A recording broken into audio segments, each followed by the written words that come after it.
Desainer dan presenter, Ivan Gunawan akhirnya meresmikan Masjid Indonesia di Uganda, sebuah negara di Afrika Timur, yang dibangunnya sejak 2 tahun lalu.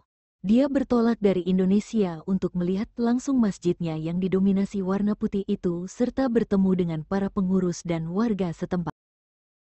Ivan Gunawan datang ke Uganda bersama Miss Grand Indonesia 2023 Ritasha Welgrit.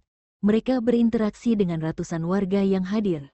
Dalam acara peresmian tersebut, Ivan Gunawan memotong 3 ekor sapi hingga membagikan ratusan Al-Quran, hijab, dan tunjangan hari raya, THR, kepada para pengurus masjid.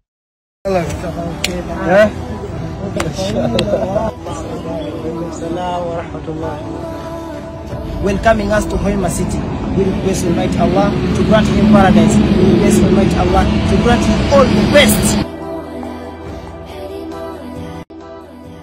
Kita mau pasang kaligrafi ini. Put here. Allah.